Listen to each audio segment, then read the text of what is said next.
বিপ্লবী বন্ধু রক্তে রাঙা, বন্দিশালার ওই শিকল ভাঙা। কত বিপ্লবী বন্ধু রক্তে রাঙা, বন্দিশালার ওই শিকল ভাঙা। তারা কি ফিরবে আজ, তারা কি ফিরবে আজ সুপ্রভাতে? কত তরুণ গেছে আস্তা। ফাইনালি আমরা চলে এসেছি সেই আলিপুর মিউজিয়াম। অ্যাকচুয়ালি মিউজিয়াম ঠিক নয়, এটা আলিপুর জেল, ঠিক আছে। সেই জেলটিকে পরবর্তীতে এখন মিউজিয়ামে পরিণত করা হয়েছে, ঠিক আছে। তো এখানেই আমাদের সমস্ত যে বিপ্লবীরা, ঠিক আছে, এখানে তাদেরকে আটক করে রাখা হতো, এই জেলেই তাদেরকে বন্দি করে রাখা হতো এবং এখানে তারা কীভাবে জীবনযাপন করতো তার পুরোটা পরিদর্শন করে দেবে, ঠিক আছে। আমাদের টিকিট কাটা হয়ে গেছে, তো তোমাদেরকে আমরা ভেতরে গিয়ে সমস্ত জায়গাটা পরিদর্শন করে দেখাচ্ছি। কেমন লাগে তোমরা ভিডিওটা দেখতে থাকো এবং লাস্টে কমেন্ট করে জানাবে, ঠিক আছে। তো চলো।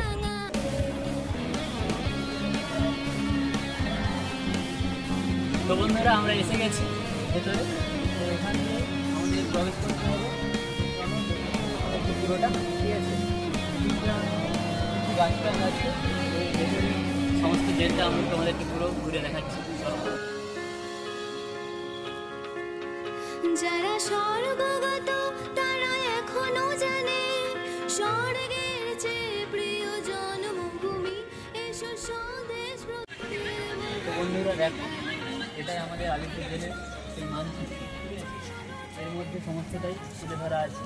আমাদের টিকিট কাউন্টার থেকে শুরু করে নেহরু কক্ষ, কাশির মঞ্চ, ঠিক আছে। চলো তোমাদেরকে বাকিটা দেখাচ্ছি।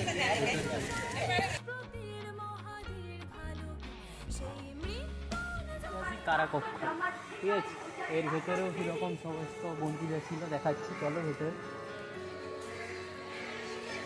বন্দীদের জীবন। বন্ধুরা আমাদের টিকিট মূল্য 30 টাকা, তো সেই 30 টাকা দিয়ে তুমি পুরো জেলটার সমস্ত জায়গা পরিদর্শন করতে পারবে, ঠিক আছে। বিশাল অনেক এরিয়া, চলো দেখো।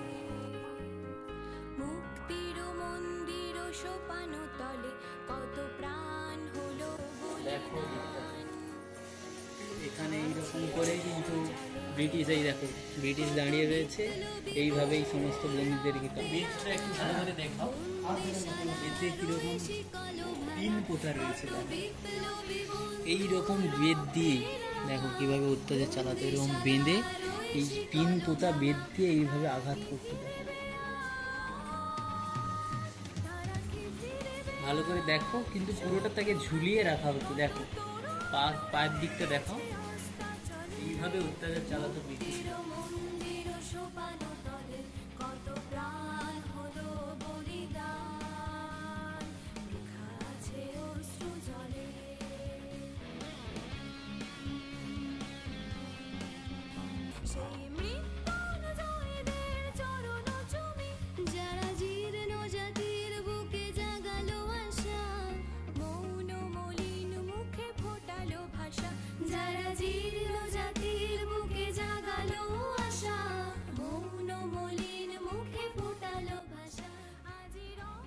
দেখো বন্ধুরা, প্রদর্শনী কক্ষ ইলিশটা, ঠিক আছে। কিছু দারুণ জিনিস আছে, দেখাবো তোমাদের। দেখো এখানে সমস্ত আগেকার দিনের সমস্ত টাকা পয়সা কয়েন সেগুলো রয়েছে, দেখো। তো আসো, ভেতরে একটা আশ্চর্যজনক জিনিস রয়েছে। 3D আকারে কীভাবে জেলের পুরো ঘটনাটা 3D আকারে দেখানো হচ্ছে, চলো দেখি।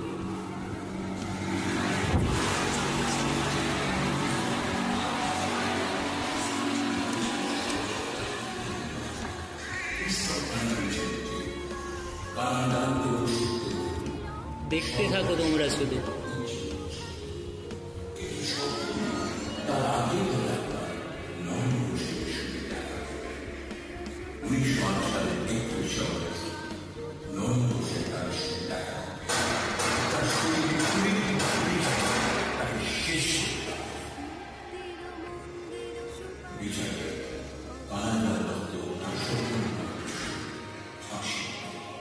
দুর্নীতি বিপ্লবের চেয়ে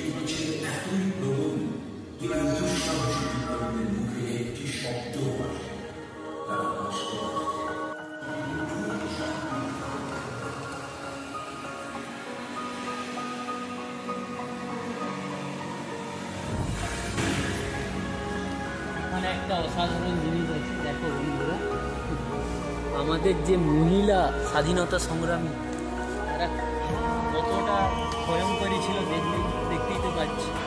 হাতে দেখো সবাইয়ের পিস্তল, কারো কারো বন্দুক, দেখো এদিকটা ঘুরে দেখো, এদিকটাতে নেহরু কক্ষ। হ্যাঁ, এখানেই জওয়াহরলাল নেহরু এখানেই ছিল, বন্দি ছিল, ঠিক আছে। এখানে তার মেয়ে ইন্দিরা গান্ধী তার সাথে যে দেখা করতে আসতো, সব কিছু এখানে ডামির আকারে করা আছে।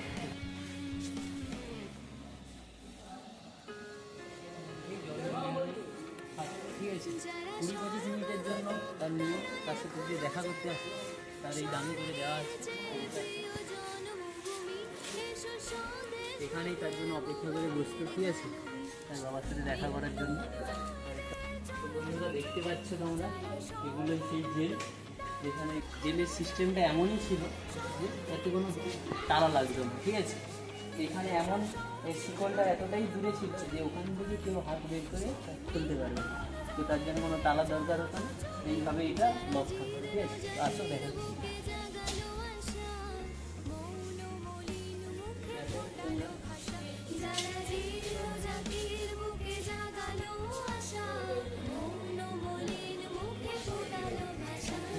আমাদের জওয়াহরলাল নেহরু বন্দি ছিল, তো তার দেখো একটা ডামি করে দেওয়া আছে কিভাবে তিনি এখানেই দিনের পর দিন বসে সময় কাটাতেন, ঠিক আছে। তো আরেকটা জিনিস এখানে কিন্তু দেওয়াই আছে, 17 ফেব্রুয়ারি 1934 থেকে 7 মে 1934 পর্যন্ত এই কারাকক্ষে বন্দি ছিলেন। তো পুরো 80 দিন এই কারাকক্ষের মধ্যেই তিনি কাটিয়েছেন, ঠিক আছে। আর এদিকে একটু দেখবে, এখানে অডিও স্ক্যানার দেওয়া হয়েছে, কিউআর কোড স্ক্যান করলে তোমরা এই সমস্ত ডিটেলসটা পেয়ে যাবে।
এখানেই ব্রিটিশরা এর ওপর থেকেই সমস্ত দিকটা নজর করতো।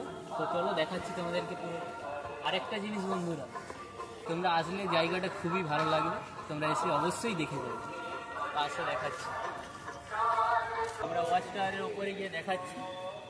কেমন জায়গাটা।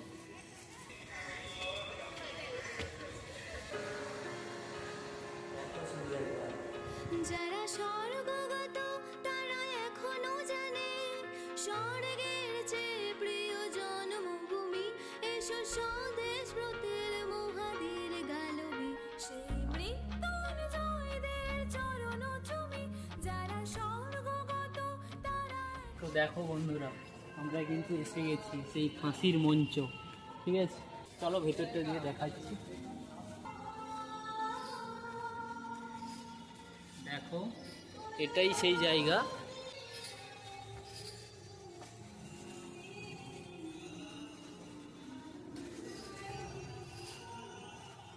দেখো বন্ধুরা, ফাঁসি দেওয়ার আগে এখানেই কিন্তু সমস্ত বিপ্লবীদেরকে এখানেই রাখা হতো। ফাঁসি দেওয়ার ঠিক কিছুক্ষণ আগে এখানেই রেখে তাদের শেষ ইচ্ছা জিজ্ঞাসা করা হতো, এবং কিছু ইচ্ছা থাকলে, ঠিক আছে, শেষ ইচ্ছা তাদের পূরণ করা হতো, কিছু খাওয়া বা কিছু।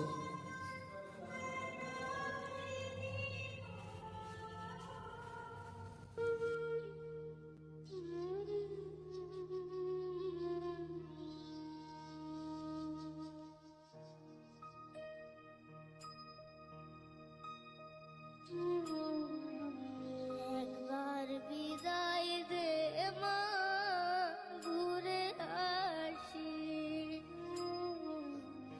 একবার বিদায় দে মা, ঘুরে আসি। এটাই সেই ফাঁসির মঞ্চ। দেখো হাসি হাসি করব ফাঁসি, দেখবে ভারতবাসী। এখানেই আমাদের সমস্ত বিপ্লবীদের এখানেই সব ফাঁসি দেওয়া হতো। দেখো বন্ধুরা, এখানে কিন্তু আমাদের লাস্ট ফাঁসি হয়েছিল ধনঞ্জয় চ্যাটার্জি, ঠিক আছে, 2004 সালে। কেন হয়েছিল তোমরা তো জানো, কারণ 15 বছর বয়সী একটি মেয়েকে সে রেপ করে খুন করেছিল, সেই জন্য তাকে এখানেই ফাঁসি দেওয়া হয়েছিল। আরেকটা জিনিস এদিকে লক্ষ্য করো, এখানে কিন্তু ওই ওপর থেকে সমস্ত বিপ্লবীরা ওখান থেকেই এখানে যে ফাঁসি দেওয়া হতো তা সেগুলো ভালোভাবেই দেখতে পেত, এবং তাদেরকে দেখানোর জন্য ওখানেই তাদেরকে রাখা হতো, যাতে তারা এই দৃশ্যগুলি দেখে ইংরেজদেরকে ভয় পায়, ঠিক আছে। দেখো এদিকটা দেখো, এখানেই কিন্তু ফাঁসি দিয়েই তারপর 20-25 মিনিট ঝুলিয়ে রাখা হতো, তারপরে এখান দিয়ে বের করে তারপর ওখানে নিয়ে যাওয়া হতো। দেখতেই পাচ্ছ পাশাপাশি দুটো জোড়াও ফাঁসি দেওয়া হতো একসাথে। এখানে কিন্তু আমাদের সমস্ত শহীদদের তালিকা দেওয়া আছে। কানাইলাল দত্ত, সত্যেন্দ্রনাথ বসু, বীরেন্দ্রনাথ দত্ত গুপ্ত, গোপীনাথ সাহা, প্রমোদ রঞ্জন চৌধুরী, অনন্ত হরি মিত্র, দীনেশ গুপ্ত, রামকৃষ্ণ বিশ্বাস, দীনেশ মজুমদার।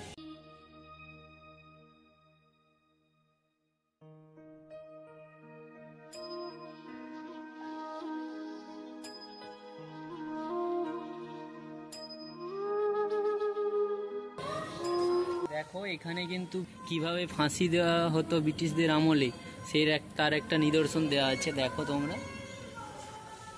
সেই সম্বন্ধে লেখাও রয়েছে উপরে, পড়তে পারো তোমরা। ওই দিকটায় দেখাও,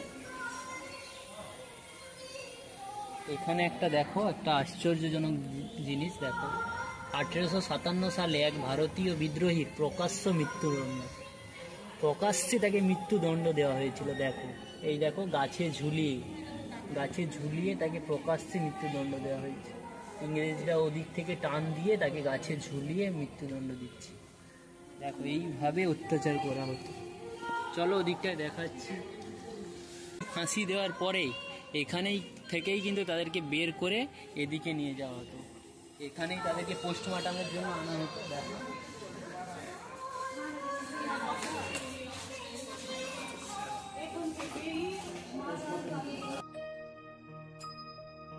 যারা মারা যেত, ঠিক আছে, তাদেরকে এনে এখানে শুইয়ে রেখে বিপ্লবীরা ওখান থেকে যাতে দেখতে পায় সেই জন্য তাদেরকে এখানে দেখো, এখানে রেখে তাদেরকে পোস্টমর্টম করা হবে। এদিকে তার সিস্টেম করাই আছে, এদিক থেকে পোস্টমর্টম করার সময় যে ব্লাড বেরাতো সেগুলো এদিক দিয়ে এসেই নালার মধ্যে দিয়েই বেরিয়ে যেতে। আমরা সেই জায়গায় আছি যেটা ভাবলে আমাদের গায়ে কাঁটা দিয়ে উঠছে। তো এখানেই আমাদের সমস্ত বিপ্লবীদেরকে এখানেই তাদেরকে এইভাবে ফাঁসি দিয়ে এইভাবে পোস্টমর্টম করা হতো। দেখো তোমরা,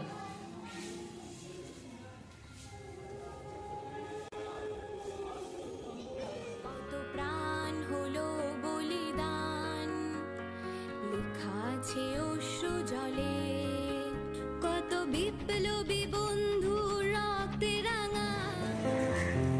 এদিকটাতে আমাদের পুলিশ মিউজিয়াম, চলো ভেতরটা দেখা যাচ্ছে।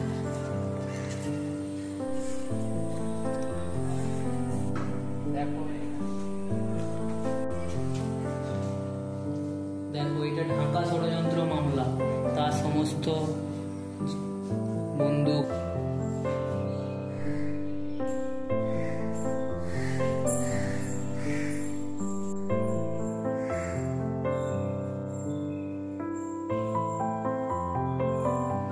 দেখো এদিকেই সেই শৌচালয় করা রয়েছে সমস্ত, আর এদিকটা দেখো কাঁচকল রয়েছে। এখানে বিপ্লবীরা ছিল, তাদেরকে সমস্ত এই কাঁচকলে তাদেরকে কাজ করানো হতো। কীভাবে কাজ করানো হতো তো দেখাচ্ছি, দেখো।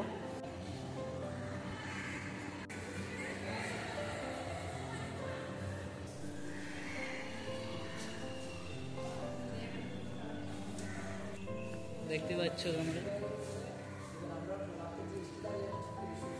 এখানে জায়গাটা এমনই যে প্রতিটা স্কুল থেকে এখানে কিন্তু এক্সিবিশনের জন্য কিন্তু সমস্ত স্টুডেন্টদের আনা হয়। ঠিক আছে, তোমরা দেখতেই পাচ্ছ, আজকেও এসেছে কিছু কিছু স্কুলের অনেক ছাত্রছাত্রীরা এসছে, তারা সমস্ত ঘুরে দেখছে, তাদের স্যাররা আছে। তো চলো, এটা দিয়েই কিন্তু বেরোনোর গেটটা, এটা এক্সিট গেট। তো এখান দিয়েই সবাই বেরিয়ে যাবে। তো বন্ধুরা, এবার আমরা বেরাবো, এটাই বেরোনোর আমাদের রাস্তা। ঠিক আছে, তো তোমাদেরকে আমরা যতটা পারলাম ততটা দেখালাম। ঠিক আছে, তোমরা অবশ্যই এই জায়গাটায় আসো, এসে অবশ্যই ঘুরে যাও, তোমাদের অবশ্যই ভালো লাগবে জায়গাটা। এবং আরেকটা জিনিস, তোমরা এখানে এলে গাড়ি পার্কিং কিন্তু এখানে দেখো, এদিকটাতে দেখো, এখানে বাইক ঘন্টায় 5 টাকা, ওদিকে 4 চাকা রয়েছে, ওখানে ঘন্টায় 10 টাকা। ঠিক আছে, এখানে তোমরা গাড়ি পার্কিং করতে পারবে। তো আরেকটা গুরুত্বপূর্ণ জিনিস তোমাদের সাথে শেয়ার করি, তোমরা যদি শিয়ালদা থেকে আসো অবশ্যই মেট্রো ধরে আসবে, যতীন দাস পার্কে নামবে, ওখান থেকে নেমে 10 থেকে 15 মিনিটের হাঁটাবো। এবং অটোতে যদি আসো তোমরা 10 টাকা। ঠিক আছে, তো আর তোমরা যদি আসো অবশ্যই সোমবার বাদ দিয়ে আসবে, কারণ সোমবার বন্ধ থাকে, মঙ্গল থেকে রবি, এবং দুপুর 12টায় খোলে এবং 5টায় বন্ধ থাকে। 5টার পরে যদি তোমরা আসো তাহলে তোমরা লাইট শো হয় 5টার পরে, 100 টাকা তার জন্য টিকিট, সেটা তোমরা দেখতে পারো। ঠিক আছে, এই পর্যন্ত আজকের ভিডিওটা ভালো লাগলে আমাদের চ্যানেল এক্সপিরিয়েন্স অফ ট্রাভেল অবশ্যই সাবস্ক্রাইব করো এবং লাইক করো, শেয়ার করো। এরকম অনেক আশ্চর্যজনক ভিডিও পেতে আমাদের চ্যানেলটির সাথে অবশ্যই জুড়ে থাকো। ঠিক আছে, তো চলো দেখা হচ্ছে নেক্সট ভিডিওতে। আজকে এই পর্যন্ত।